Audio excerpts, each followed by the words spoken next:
ala jamin yamillah rahmatu wassalamu ala rasulillah ala nabiyya ba'da. Alhamdulillah, sebentar lagi kita akan masuk di Idul atau Idul Adha. Idul Adha itu adalah Idul Akbar.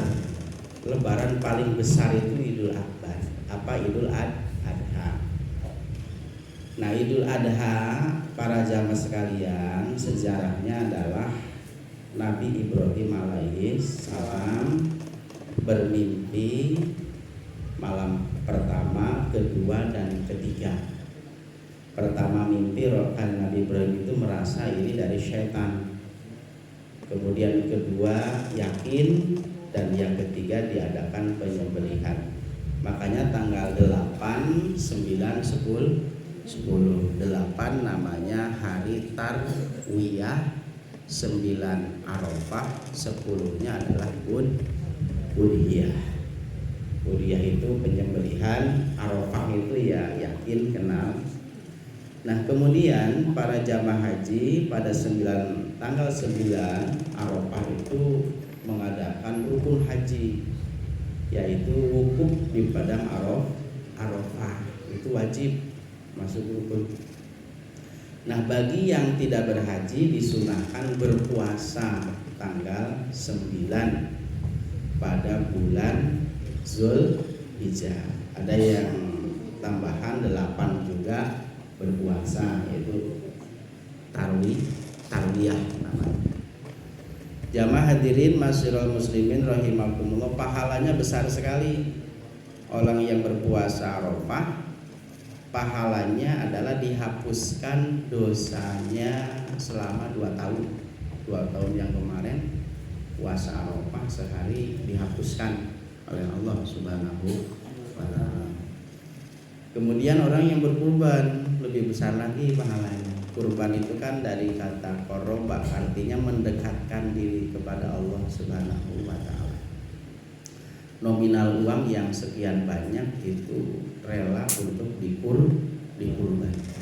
Siapa manusia pertama yang berkurban? Sinten Pak, manusia pertama yang berkurban? Putrane Nabi Adam alaihi salam yang bernama Habil. Habil dan Qabil itu berkurban dua-duanya, tapi yang diterima oleh Allah adalah kurbannya Habil.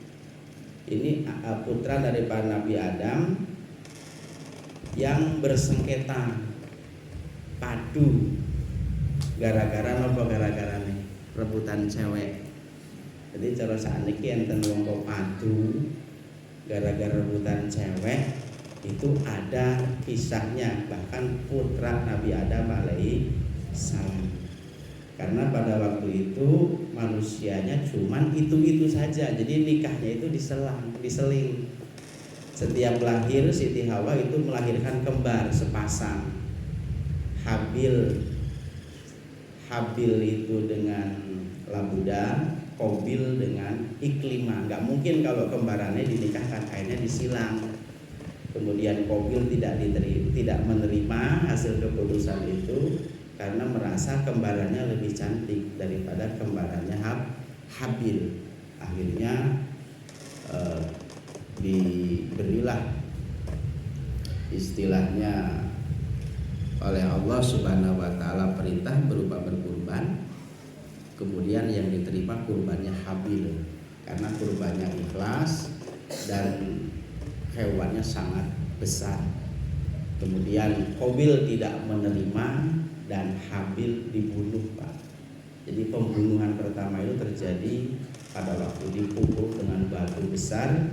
Akhirnya setelah dibunuh bingung, iki piye lewis mati iki diapakne, nggak ngerti kalau mayit itu dikubur nggak ngerti. Akhirnya ada burung gagak saling bunuh-membunuh dan mati. Akhirnya burung gagak tersebut mencakarkan cakarnya ke tanah, kemudian menguburkan teman. Dari situlah awal mula daripada bagaimana menguburkan mayit. Ini kisah. Kemudian disambung dengan Ismail Nabi Ibrahim alaihi salam. Nah, yang sampai kepada Allah itu apanya? Cara dagingnya dimakan kan jadi kotoran ya. Dimakan itu jadi kotoran. Yang sampai kepada Allah adalah ketakwaannya. Jadi ketakwaannya lah yang sampai kepada Allah Subhanahu wa ta'ala, bukan darahnya, bukan dagingnya. Dagingnya dimakan jadi kotoran, tapi keikhlasan dan kesiapan dan pengorbanannya, ketakwaannya yang akan sampai kepada